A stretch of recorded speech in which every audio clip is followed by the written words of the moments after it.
Oh yeah, it was my son's roommate, and he actually set it up. He set it up for my son to get murdered because he was jealous. It was jealous and it was envy.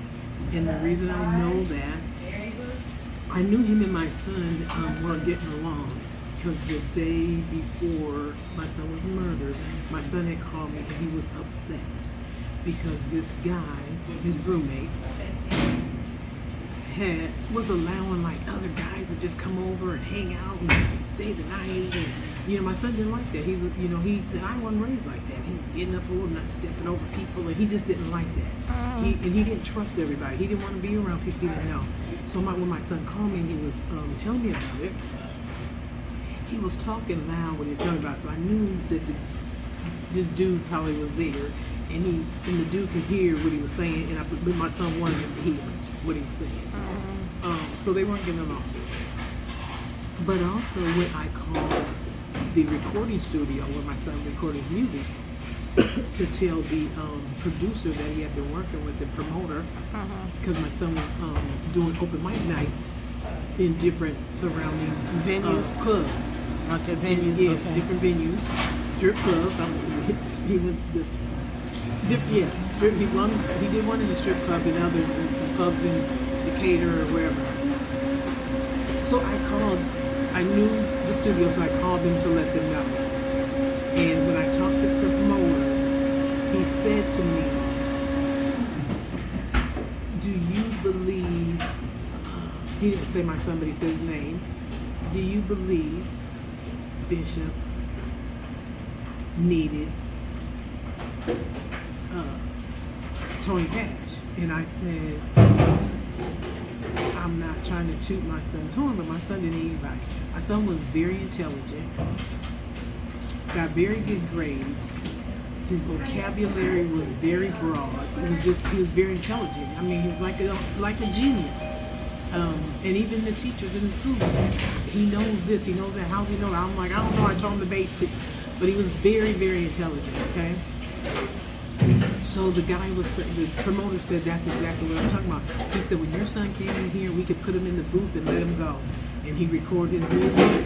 He said, "The other guy, when he come in here, the roommate who set my son up, he said, we gotta send him home every time."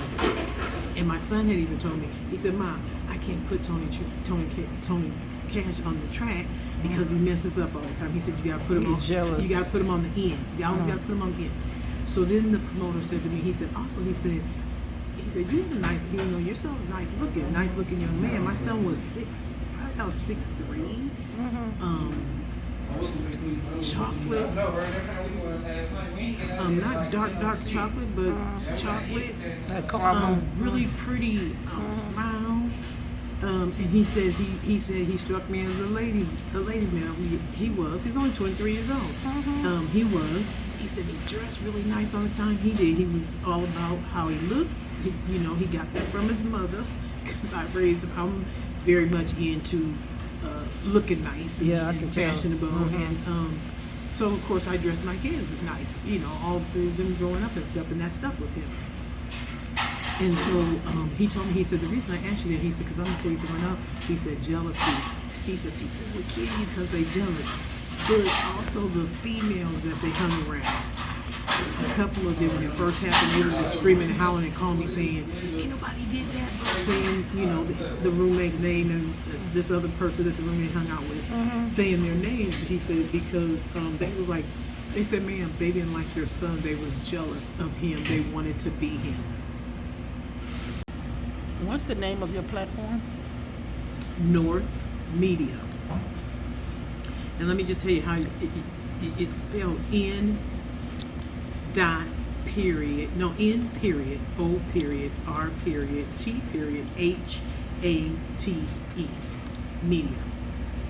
And it's abbreviation because my son told me, like I said, he was a recording artist, and so he went by that name. And he told me, one day he said to me, he said, "Mom, do you know what North stands for?" And I said, "No." "What's it stand for?" And he said, "Never obtain rank through hate." And so, at that time I never thought, anything about it. But then once he was murdered, I remember my pastor mentioned it during my son's eulogy. He mentioned that never obtain rank through hate. And people kept coming up to me saying, what was that again? What was that again? Never obtain rank through hate. And that is so important. Never obtain rank through hate. Because what that means is, and a lot of people ask me, well, what's that mean? Let me give you, here's a good example. When Donald Trump was running for president in 2016, and he was up on the stage, at every stage, and when he was campaigning, and he was spewing all kind of hate against the black community, the Latino community, but basically he was trying to obtain rank through hate, and he